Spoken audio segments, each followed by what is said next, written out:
We continue our work at Ukraine Crisis Media Center, and the next topic for today, presentation of the report on the results of monitoring of the implementation of the laws of Ukraine on purification of power and on restoring trust in the court of the system of Ukraine. Oleksandra Drik, Chairman of the Board of the Public Lustration Council, and Tetyana Kozachenko, Chairman of the Public Lustration Council at the Ministry of Justice of Ukraine. Welcome. Thank you. Good afternoon, dear colleagues.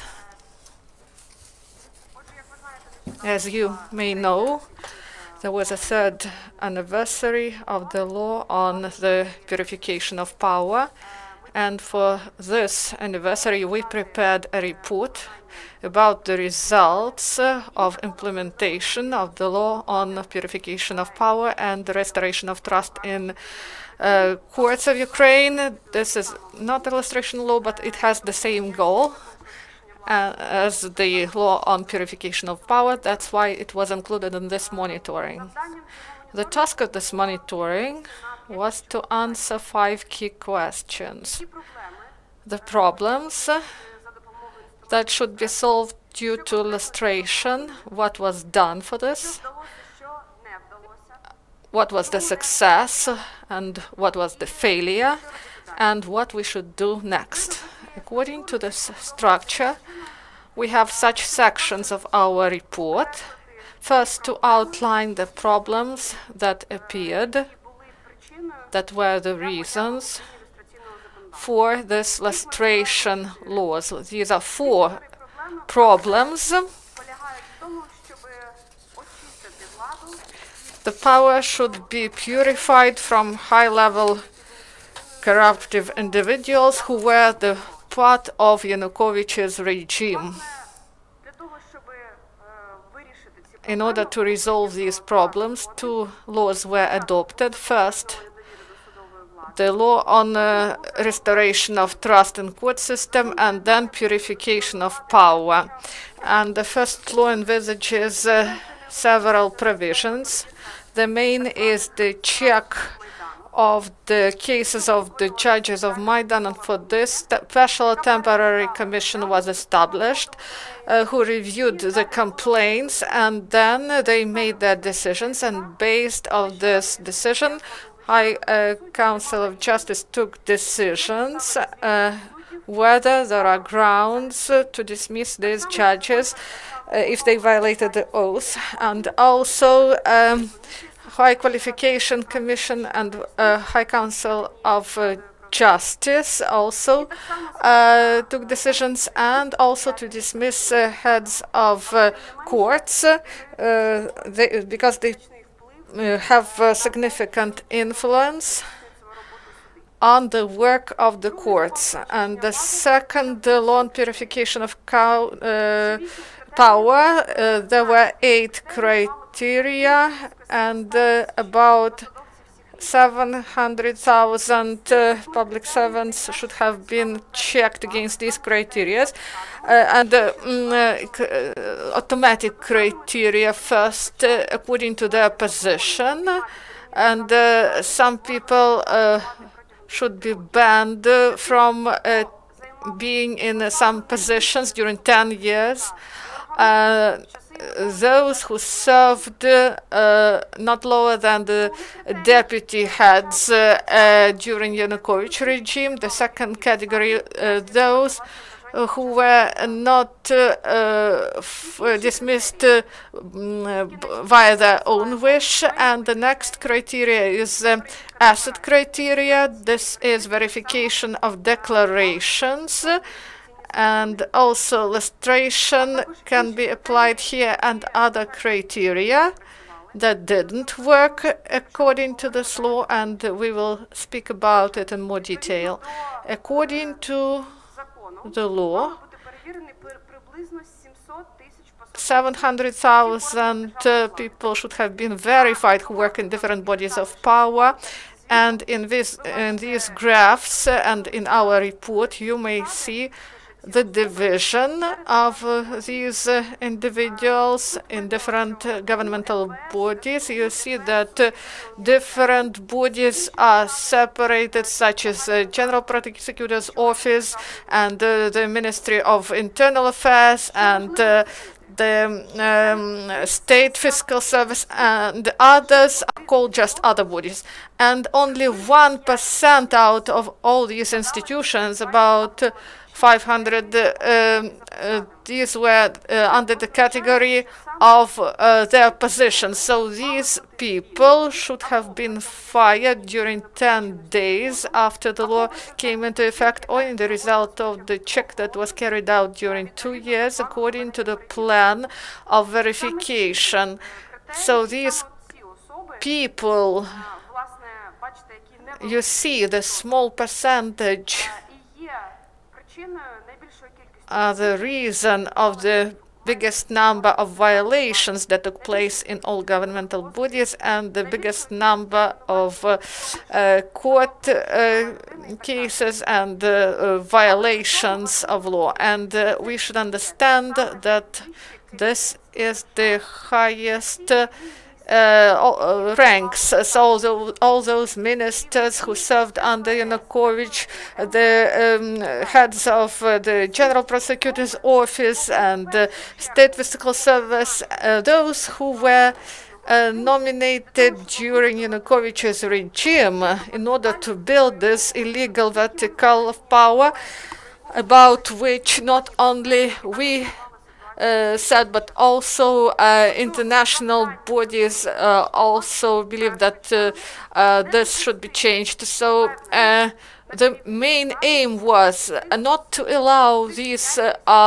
500 people to be reinstated in their positions. According to the law, we have a single state registry of such people who were fired based on the provisions of our legislation, and as of 1st of September 2017, we have 929 of them in the registry. It doesn't mean that the rest, these 4,000, avoided lustration. It means that they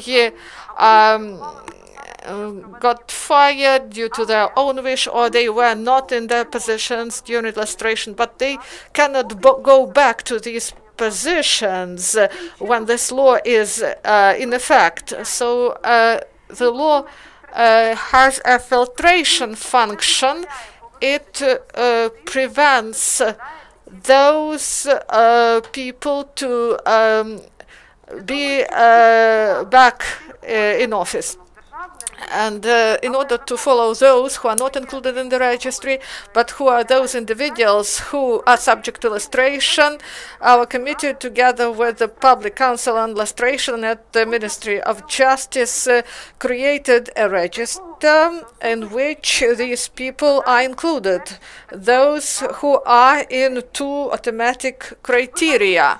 So you see that as of today, in our registry, we have 2,668 people, so about 1/3 of those who we were speaking about. So, and in 3 years after the law on purification of power came into effect, some bodies do not provide information, and we cannot identify who are the rest of those people and what is their fate. So to follow whether they are trying to go back to their positions and power. In order to understand better how these automatic criteria work in some bodies, we, on the example of General Prosecutor's Office, shown that out of all the persons who worked in the General Prosecutor's Office, only 2% fall under these 2%. So these are 409 individuals. So even these statistics cannot be collected in other bodies, partly because there is no single registry of public officials in Ukraine, or some bodies do not provide information, and partly it is connected that there are some violations when the bodies do not use lustration bans concerning some individuals by using some reasons and schemes. And we are going to speak about them in more detail a little bit later. And separately, I would like to say about asset criteria. This criteria envisaged the verification of declarations of officials according to the law on purification of power. I would like to stress that for the first time in the history of Ukraine, due to this law, such a big number of declarations was made public, and after this there was declaration, e-declaration verification launched, and due to lustration law on purification of power, so many declarations and appeared in public area, and investigative journalists were able to provide their own investigations, and in this way we saw how our officials are getting their assets. About the distribution according to other criteria in the state registry. So the biggest number of people, 60%, according to the second criteria, and so two first criteria were the most efficient. And so the defense of these results is really of importance in this. And also, according to civic and state registry, we may see that the biggest number of people who are under ban, they are in Kiev, and in each oblast there are some officials against which these lustration bans are used. So the tasks envisaged by the law to prevent those individuals to return to power, so these requirements of law were met. Concerning the law on the restoration of trust in courts, here we should say that temporary commission that was created in order to check the cases of the judges of Maidan, they were able to verify only 63 judges, and out of 331 they had to review, and in 63 cases they found grounds to fire them, but then High Council of Justice reduced this list 2 times, and it means that as of today only 10% of judges of Maidan were dismissed. All other cases and complaints that temporary special commission was not able to review, they were reviewed by High Council of Justice, and only in 10% they found grounds to dismiss those judges for the violation of the oath of judges. So unfortunately, not many judges were lustrated, and this is one of the reasons why now we have a big threat for purification of power in this respect. So the number of cases of courts,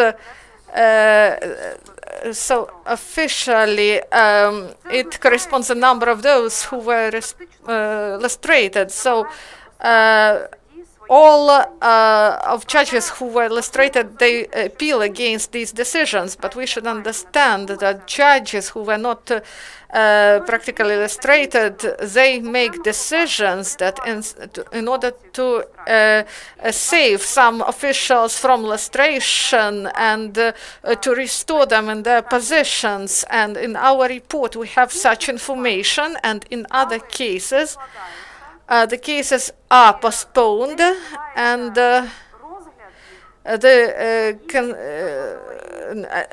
these cases are not considered at any level in Ukraine, and it leads to the situation that judges do not deliver justice, and they force these people to address to the Court on Human Rights in Europe. And in European Court there is a number of cases that are based on the fact that these officials, they cannot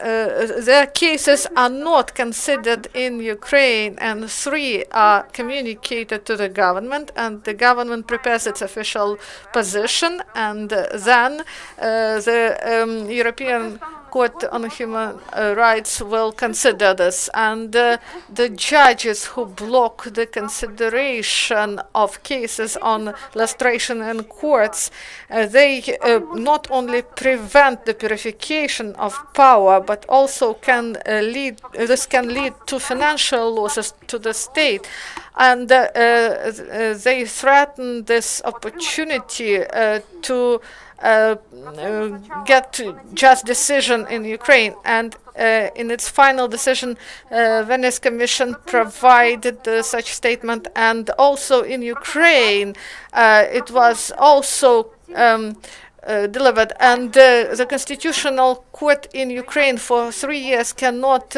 take decision about the constitutionality of the law on purification of power, and the majority of cases in courts, they are frozen, so there is no consideration of these cases in courts. And according to the results of this monitoring, the details of which were the proper figures and names and schemes and so on. You can find all this information in the report, and there are recommendations for state bodies that are responsible for the implementation of law on purification of power.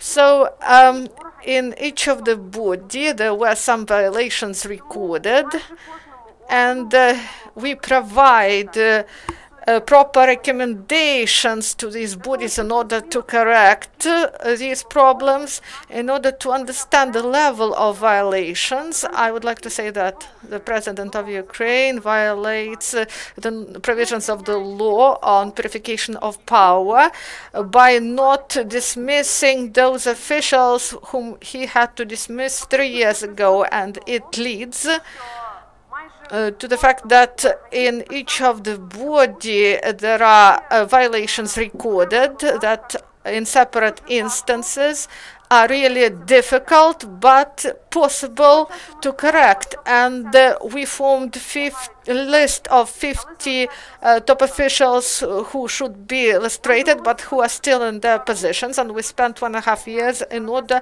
to dismiss 47 out of 50. And this is not the evidence that state power in Ukraine is interested in purification. Unfortunately, it shows that this purification is blocked starting from the top and continues from lustration legislation to anti-corruption legislation. All the documents we see concerning e-declaration, work of anti-corruption bodies, it shows in what way state power tries to preserve the system based on people who were brought up by Yanukovych's regime. I would like to give the floor to Tetyana Kozachenko, and she will tell us about the draft laws that we've developed.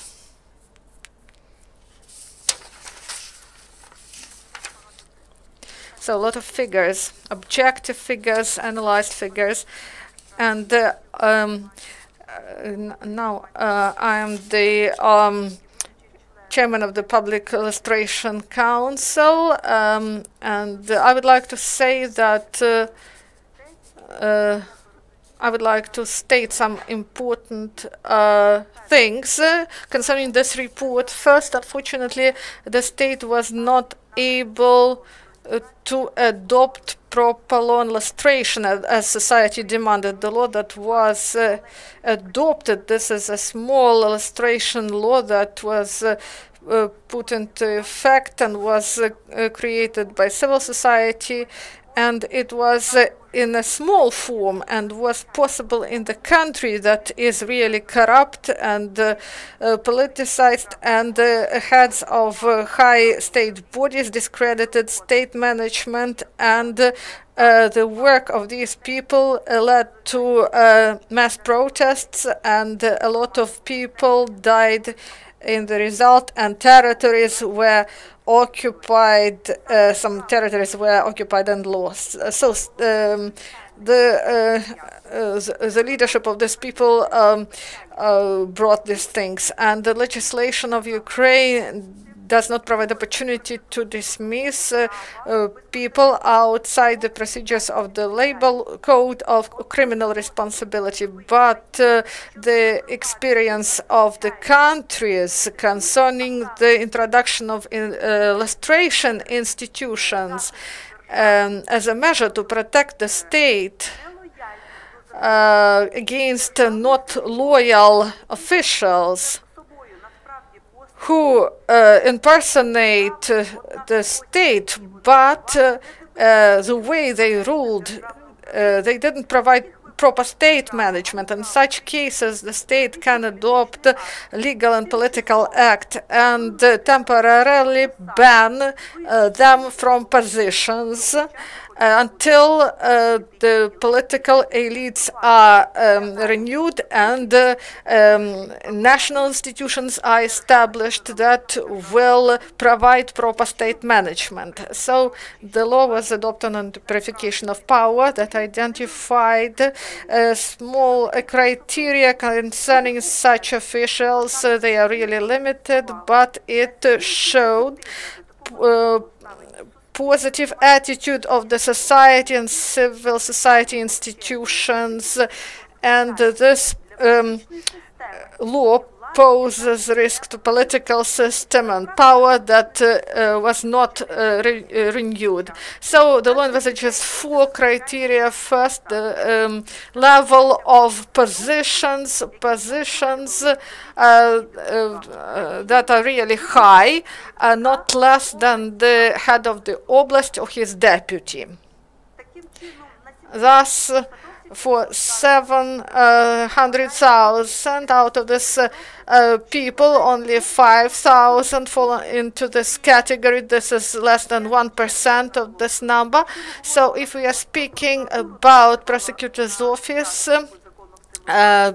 20,000 people worked there. So 409 people were in this category. So this is the no more than 5 officials per oblast, and even but still this law was criticized, but this criticism came out of the mouth of power, those officials who were deprived of their positions, and they lived for a small salary, but they were really wealthy. So this law worked in the best way. So 98% who were in these positions, they were not only dismissed, but they do not hold any position in the state bodies, but 2% of ignoring the law opened up the fact that the power can have selective approach in implementation of the law, and these cases are really full of cynicism. I would like to mention those people who still in positions: Drik, Oleksandra, Volynsk police. So he was involved in Maidan cases, and then he got the status of ATO. Oleg Volyndyuk, who had the department at the prosecutor's office, concerning the issues of higher court rulings, and he was appointed at the prosecutor's office and first deputy of prosecutor of Crimea, and now he is in the central apparatus of the prosecutor's office, and he is in office due to the decision of court that was not made public for half a year in the state registry. Alexei Dniprov, who is in the administration of the president, he was appointed despite lustration procedure, who had Kirovogradsky state administration, and also there is a moral aspect. It says about the level of cynicism that these people are still in office.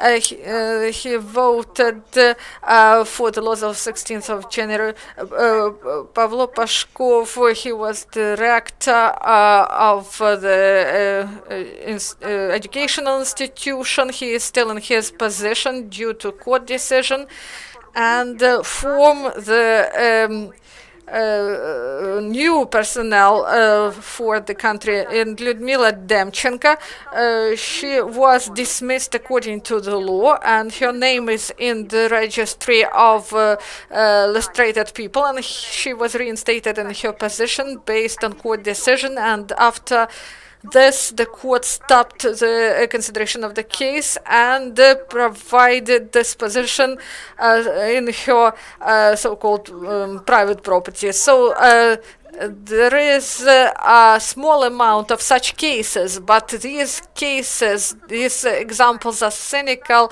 and these people are in these positions not because they have decisions of court, but this is their will, but because power needs them to be in these positions.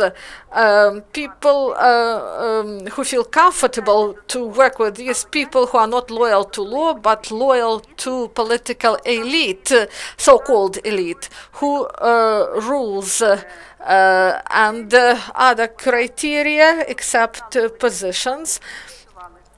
So this is the verification of assets. It was nullified by SFS board flaws, and also the identification of people in archives, and the position of the State Security Service concerning the identification of people who worked for KGB, and also those people who persecuted activists during Euromaidan. So these people are included in the registry, but there are few of them there. So the power didn't provide proper assessment, and these individuals are still in the ranks, and the reform that was carried out concerning police to dismiss some people from there, it didn't have proper assessment, and many of them were reinstated through court decisions. And respectively, I would like to mention and put in detail, this law was adopted and provided an opportunity to renew the power, and it dismissed those people who were responsible for what was done in the country, and that civil population, they rallied against the situation that was done in the country, but purification of power wasn't done in the right day. That's why lustration for the country is still a pressing issue. During 2 years in the parliament, they introduced different changes to the law to reinforce it or to nullify it from different sides. So 13 draft laws concerning changes, and due to Venice Commission, they developed changes, and some positions were added that were lacking in this law. About the constitutional court judges. The Venice Commission included it in the conclusion in June 2015 that it doesn't contradict international norms of law, but the parliament during these 2 years didn't introduce any changes to the law, saying that this power that was not renewed, what attitude it has to this legislation. But civil society and people's deputies, they believe that the work that is done concerning the report and illustration, it is really of importance. Today we have legal consequences that thousands of people was dismissed according to the law, and about 3,000 people left at their own wish in order to avoid being included in the lustration registry. So this is so if the same prosecutors were in their positions, and if the policemen were at the same positions or went to other bodies, those reforms that are ongoing, it would be really difficult to implement reforms. That's why lustration concerning this provided big positive legal consequence, and in this way it improved the reforms that are implemented by the state under the pressure of civil society and international community. So we are not naive. We continue to carry out our research, and we take into account that when court hearings were made during Maidan, they asked, why do you defend people? Why do you introduce changes to legislation? The parliament won't consider them. But we did it in order to provide legal assessment of the attitude of society, because illustration is really necessary in our country, and Piliporle constitution was not ineffective for one day, but it got really important historic importance, and the law on illustration was adopted, and we believe that the assessment, proper assessment will be provided, and that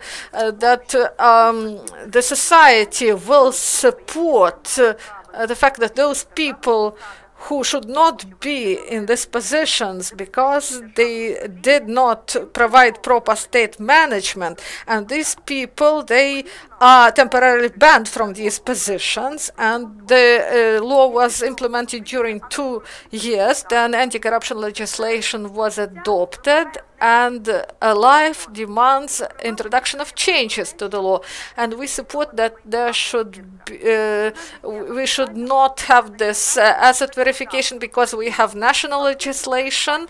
It envisages a number of anti-corruption law, and there are new anti-corruption bodies that were created who have this responsibility, and those people who are charged with corruption cases, these people should be banned from positions in power. And these changes, these norms are envisaged in changes we want to submit to the parliament, and we hope that they will be implemented in the law, and they will have proper historic assessment. And also the norm that was supported by the Venice Commission, that it won't contradict world norms, and also the ex-judge who was the expert in constitutional court, that also illustration law should also include elective positions, and this small number, 1%, up to 500, so 5,000. So their dismissal brought many court cases, and the courts do not want to consider these cases and want these cases to be considered by the Constitutional Court. But the Constitutional Court didn't demonstrate the implementation of their own obligations, and they have only 1 month for the Constitutional Court during 1 month should have considered the provisions, whether they correspond, whether the provisions of the law correspond to Constitution. But during 2 years, this term was violated 20 times, and Constitutional Court was not able to consider the law on purification of power, and this gave the opportunity to the courts of Ukraine not to consider the issues of dismissal, and these officials appealed against the dismissal. They considered these cases in the European Court on Human Rights, and they can have this judicial assessment, and the state should provide proper functioning of the state. So these are real difficulties that we faced during the implementation of the law on purification of power. This law demonstrated the possibility to get rid of from undemocratic elites and do not allow them to privatize their positions, and the lustration law has positive practice, and it shows that against Romania case, in this case, a person appealed against actions in another country, and they say that this person said that they can have the access to state positions, and the person should be defended by the courts, and those people who represent the state, they should be properly protected in court. So we, the changes we introduce, we try to improve legislation to reinforce and to balance the number of people who are subject to this law, and to simplify the action of the law concerning and we address all governmental bodies and civil society institutions. If you have proposals, please address us, because this is important to support this purification of power in Ukraine. Thank you, dear colleagues. If you have questions, please do ask questions. There are no questions. Maybe everything is evident. So we may find this report. Where can we find this report? On the site of the Lustration Committee. Also printed version. You can have it here at Ukraine Crisis Media Center. It looks like this. This is 80 pages of information. And also we will send these reports to journalists, public activists, state bodies, and so in order that people understood what is going on, and for state institutions in order to properly act, and what actions we should demand from the governmental bodies. Tetyana, Oleksandra, please tell us what recommendations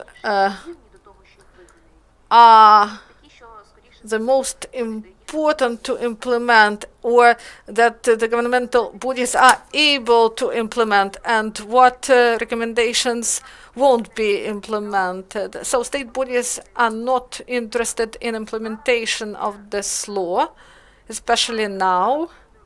There is no active attention to its implementation. So first, this is the introduction of changes to legislative acts. These are recommendations for the Supreme Council, for the Cabinet of Ministers. This is the introduction of changes to bylaws, and also that is of importance to oblige the ministries and central bodies of executive power to report on purification of power, law implementation, and as it was stated, now we lack information, and state institutions do not provide us with the information, and we call on governmental bodies. And I would like to stress that according to the law, there is no single body that takes decisions on implementation of lustration. There is a state body, and there is a head of this body who takes decisions whether lustration ban should be made. So the state bodies, they are the main lustrators, and they should inform on this and what way they implemented the provisions of law in their bodies, and all the same concerns about the information, because there is lack of data concerning law enforcers and judges who were in their positions during Maidan. Even if these provisions are changed in the law, it doesn't mean that in 3 years we should get information about those people who made violations and took illegal decisions against activists. In order that this case was brought to its logic end, and also the recommendations about illegal staying in their positions in violation of law, and we demand that the law be implemented and these officials should be dismissed from their positions. For us, it is critically important that there should be a public report and violations should be stopped, and the part of the law that worked in the best way, it should be protected, and its results should be implemented during 10 years, during which the law will be implemented. There are no other questions. Thank you.